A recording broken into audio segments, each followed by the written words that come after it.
I'm Danielle Teal, your moderator for Our Town, the show about Rochester with a brand new segment called Our Spotlight for KSMQ Public Television. We'd like to thank 125 Live for hosting and lining up our amazing panel, local business owners, and we're excited to have a discussion around the pandemic, how it's impacted them, and some innovative ways that they are meeting the needs of their customers. So first, let's introduce each one. Steve, you're up first. Go ahead and introduce yourself and the business. My name is Steve Dunn. I'm owner of Taco Jed in Rochester, Minnesota. And let me guess, you serve tacos. We serve tacos, yes. Which I absolutely love, so I'm super excited to have you on the show. Next up, Thank you for inviting me. Joe and Jessica, go ahead. I'm Joe Phillips. I'm Jessica Phillips. And we own the Jersey Joe's here in Rochester, Minnesota, and we make Philly cheesesteaks and more. And not just any Philly cheesesteaks, authentic Philly cheesesteaks.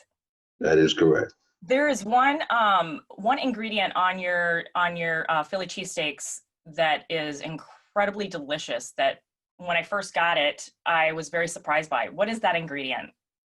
Are you talking about one of the cheeses? Yes. Yeah. So, well, we normally call it Cheese Whiz, but out in the Midwest, we've learned to refer to the real name, which is cheddar, because Cheese Whiz, I guess, got a bad name at some point. Oh, it did? Yeah. They think it's the Cheese Whiz that you buy. Crackers. Yeah, that you get with chips and stuff. It's like, no. Oh, wow. Yeah. A lot of people will be like, oh, you got the spray cheese? Like, you don't know. Not that stuff, but that's funny. Oh, well, I had no idea. You learn something every day, and our listeners and viewers are going to be delighted to hear that. Yeah. All right, Tiffany, you're up. Hi, I'm Tiffany Piotrowicz. I'm the owner of Terra Loco. We're a run specialty and active lifestyle store in Rochester. And that is quite a popular thing at the moment, especially as people are trying to navigate how to stay fit in some of the limitations with the COVID-19 restrictions. So Tiffany, we'll be digging into some of that as well. Appreciate you being here. Okay, so the big elephant in the room, COVID-19. It has really impacted and derailed a lot of our lives. People feel kind of out of sync. It's changed kind of the dynamics of it. In fact, I work from home full time now. I'm not out of the house very often, but I certainly do takeout and I hit up the stores as needed too. So let's talk about how COVID-19 has impacted each of you. Joe and Jessica, you have a store downtown on the outskirts of it. And I know that previously a lot of people from St. Mary's, for example, or down in that downtown area would stop by and pick up their Philly cheesesteaks. Has that changed? Is anything different? And how are you meeting the needs of customers in this change? So, we're considered uptown now. Uptown. Yeah. So, 6 of one, half dozen of the other. But we are in a corridor where we have a lot of foot traffic from travelers going to Mayo and St. Mary's and all that. Mm-hmm. So at the start of the pandemic, or would you say the beginning of the pandemic, when the travelers stopped, it really impacted our business because we rely heavily on that foot traffic. We do have a large local population, but obviously when fears are missed, nobody's moving around, Now we've adjusted and we added our online presence where you could actually pay for everything. We've always had delivery, we've always had pickup, so that footprint remained the same. But once we did that, we saw our business level out and actually start to increase, actually. Oh, wow, and you still have that cute Jersey Joe car? Yeah. Yeah, we still have that. Too fun. Steve, how has COVID-19 impacted your business and how have you pivoted? Well, we were fortunate enough, kind of like Jersey Joe's, that we were able to pivot rather seamlessly to online through our POS system. And there was we've definitely, as you all know in your businesses, we've changed 100 different times and done 100 different things as we figure it out as we go along, because none of us knew how this was going to impact us. So we just constantly are changing and trying to make it something better as we figure something out, or this doesn't work or that doesn't work. But we were able to pivot to the online initially, especially when we were shut down both indoors and outdoors. So it helped us be able to maintain some of the business flow and the revenue in the business, and really, you know, keep our employees employed. We did have to lay some people off for a while, but they came back, and now we've unfortunately, now we're in the kind of state right now where I don't have the foot traffic that Jersey Joe's does. So it's more of the coming to pick up and inside, and people are still a little hesitant to come inside. And we, of course, are on less capacity. So it's now, you know, we're kind of have a theme here now. How do we make it to March? Because the pandemic started in the spring. And so that allowed us to do the outdoor seating and things relatively quickly, which the city allowed us to do. So. Steve, you bring up a really good point. You know, this did start, you know, in the spring. I remember vividly March 11th having to start working from home and changed a lot of my normal habits of running around Rochester. I was everywhere, and I know other people, same thing. You know, they've really limited their activities. As you think about towards March or March of next year, possibly, you know, later, and how to continue to sustain, are there some added things that you're planning on doing to help bridge that so that you are good to go, so to speak? You talking to me? Yeah, you or anybody. Well, I mean, we're looking right now to, you know, I mean, we've limited our hours is one thing we've done. I'm analyzing that right now of whether we always have a slowdown in the restaurant business in the fall. When school starts, it slows down for rest. I mean, Joe's, like, it got a lot with St. Mary's. There's a little more maybe flowing on a regular basis, but we slow down and gets cold, especially when it's the initial cold right now.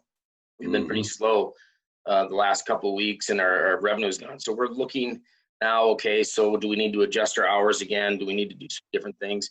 Like I was saying before, we just, in this environment, we've had to consistently adapt over and over and over and over again. So we're analyzing that right now to see if there's some other avenues we can do. We also had a food truck that we had this summer that we've used, but in the winter it doesn't work real well. So it's cold out. So. Well, no one can ever question the hard work ethic of business owners. That is for sure. Tiffany, can you share a little bit about how COVID-19 has impacted your business and how you've pivoted? Yeah, I guess I feel, you know, kind of fortunate that, you know, the restaurants, you know, that have had those, you know, more restrictions or had to, you know, shut down. We didn't necessarily have to deal with that, you know, as specifically. I mean, obviously, you know, our capacity is, you know, lower inside the store and everything. You know, and like you said, Danielle, you know, exercising, getting outside, you know, running, walking, that's something that's definitely has increased, you know, while people are staying at home. But, you know, we did do quite a few things right away at the beginning with a lot of in-town delivery, curbside pickup. I was able to get an online store up and running pretty quickly at the beginning of the pandemic. And we did virtual appointments for quite a while as well. Now we're open, you know, more open, I guess. So we have, you know, customers coming into the store and actually getting fit in the store, you know, but we've had to cancel all of our events. We usually do tons of events. We usually have at least 2 or 3 events every single week with, you know, crowds of anywhere of 20 to, you know, 100 people, which of course, you know, brought traffic into the store as well too. And, you know, March through August is usually our busiest time, which of course was, you know, right in the middle of you know, the hardest part of everything. So, but, you know, I do consider myself lucky. You know, we have not been affected near as much as other businesses have. And like everybody else said, you know, we were able to pivot and you know, come up with these creative ways to keep working. Now, Tiffany, I know that you've done some altruistic components to your business. Are you still collecting shoe donations? Yeah, we do collect shoe donations both through items that have been like returned from, customers, or, just if you have, going through your closet and you collect them all and drop them off, and then those end up going to the landing most of the time. And I'm working on a couple other things as well with him to try to figure out a way that we can more specifically provide the things they need versus them just relying on what, has been donated in the past. Awesome. Okay, now we're going to talk about how the community can continue to rally around local businesses. What are some ideas on, some people are concerned about coming into stores and restaurants and that sort of thing. So what are some ways that you're encouraging people to come to your business? Well, for us, we continue to do advertising and try to exceed people's expectations. So when they come in, we have our sneeze shields up. We greet them immediately. We provide a very clean environment, which goes to say in a restaurant anyway. But it helps when they see the bottles on the tables or close to the tables. It helps that they see the distance that you maintain between you and them, and I think it goes for their mental wellness, because they'll come back. We've had a couple people come back multiple times in a day if they have families, but I think if we can burn in to their mind that, it's not such a risk to venture out and buy food or to explore, then I think they'll do it more often. I agree. Steve, how are you approaching it? Well,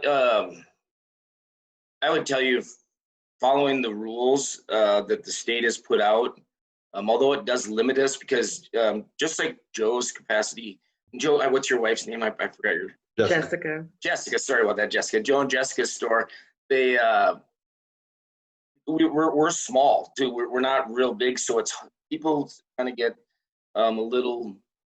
They're nervous sometimes about it, especially if they're elderly or that sort of thing. So that sort of thing has hurt our business, but we have not had any sort of problems with COVID internally. I don't know about any customers that have come in or out. I haven't been contacted by anyone saying that they've had it, but the masks, in my opinion, work and have helped us. And so we're diligent about it.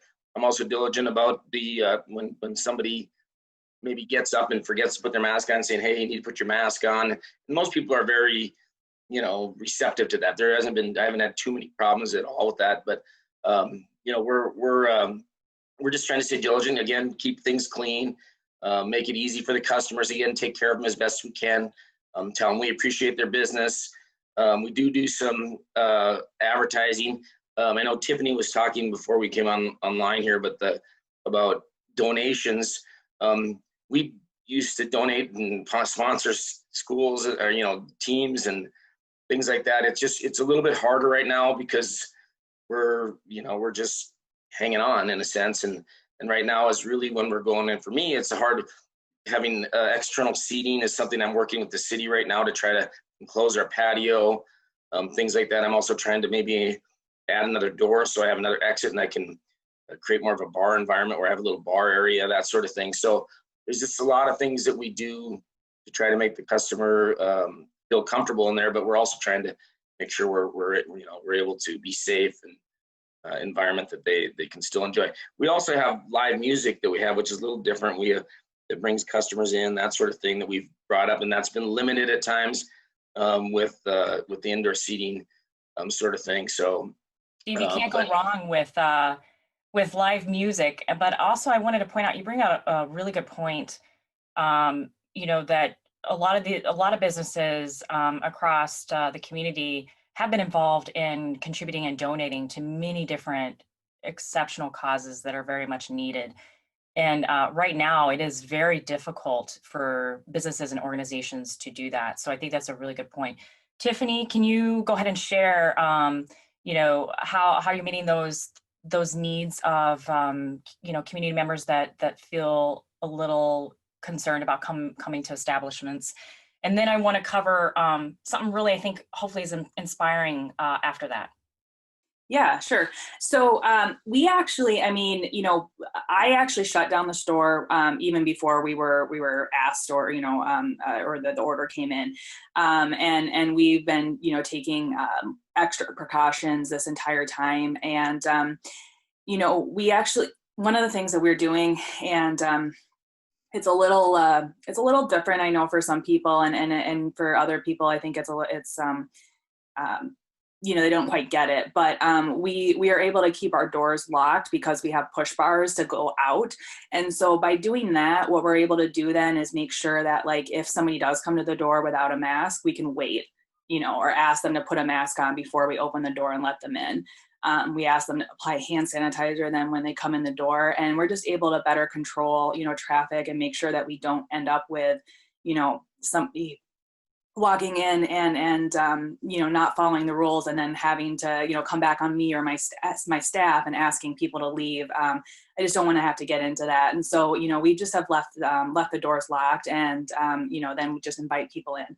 That way we can control the traffic, limit the number of people in the store.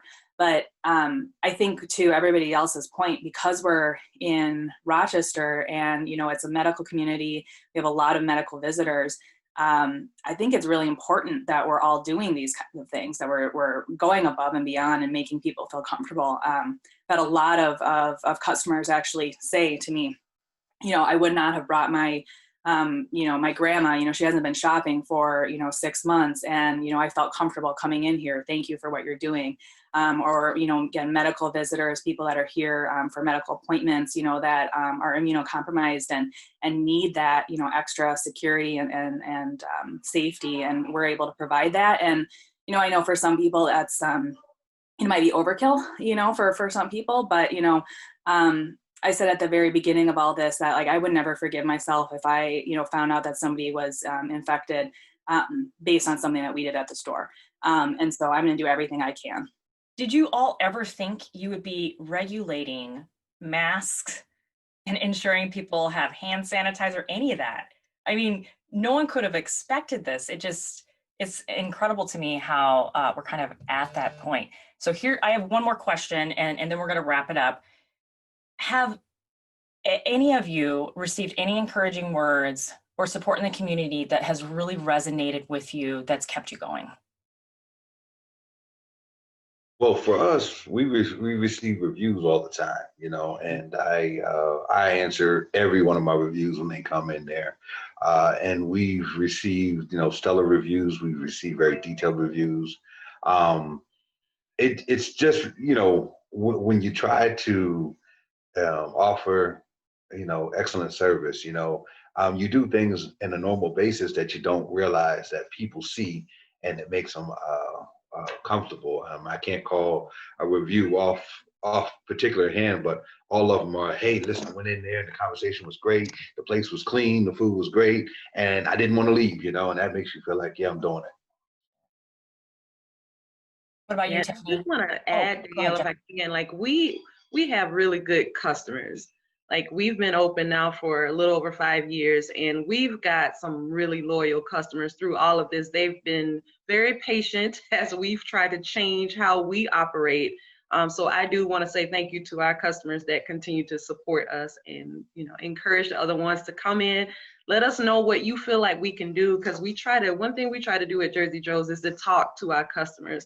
This is an ever-changing thing, and like you mentioned, no one ever thought we'd be at this point today, and who knows how long we're going to be here. So we're open to suggestions on what people think, what'll make you feel more comfortable. We won't be able to do everything, but we definitely will try our best to do what we can. So, All right, Tiffany, and then we'll have Steve after you. Yeah, I mean, like I said, I think getting those customer emails and reviews of people just thanking you for, like you guys said, so noticing things that you don't you do every day, but the customer appreciates, and I think the hard part as a business owner is that you do get those complaints more often than you get the positives. Those are the reviews, that people tend to read, or that kind of thing. Those are the people that are upset. That's why they're posting. So it's always great when, we have those comments come in either through reviews or emails. And I have gotten at least a handful of those emails from people, specifically saying thank you for, the safety protocols. I felt really safe and comfortable. This is the first time I've gone shopping this entire time. Thank you for what you guys are doing. What about you, Steve? Any encouraging words or support from the community, or even a mentor or somebody that has really kept you going? Well, I mean, it's the business side, just the business, and trying to make sure that we have, employees, and just like Tiffany, Joe, and Jessica here, it's our business is our family too.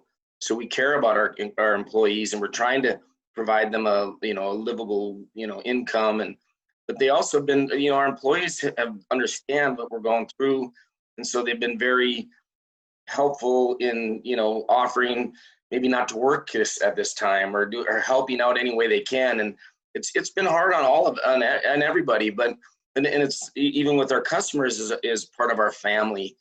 We have lots of, we know them by name. About a national change, we're all local businesses, don't know their customers by name. We know them by name, and we try to learn about them, and people are interested. And Rochester is a great place to learn about people, because if you talk to them, there's a lot of stories that come through, and people from all over the world come here. And that's just the part of it that's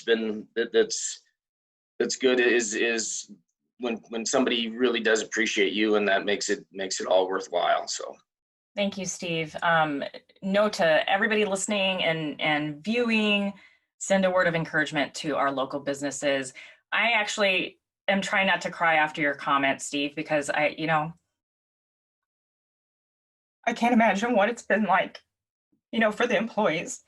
And I'm an empath, so I can totally feel it. And when you said that, they're like family, they absolutely are. Yeah. Sorry. I'm a crier, so that really touched my heart. I appreciate you sharing that. All right, well, thank you. That was it. I appreciate you all being here.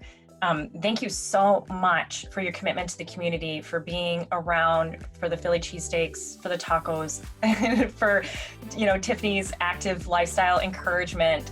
We all need that right now. Every single one of your offerings definitely brings joy to people, so thank you. Thanks for tuning in to Our Town. This is Danielle Teal. I'm your moderator every other week for this show on KSMQ Public Television. A huge shout out to 125 Live for hosting and lining up our amazing panel. And of course, Annie. Annie's our producer. She's incredible. She's amazing. She makes sure that everything is beautified and looks so good. You can catch us up, or you can catch up with us on Facebook or Twitter at KSMQ and #OurTown.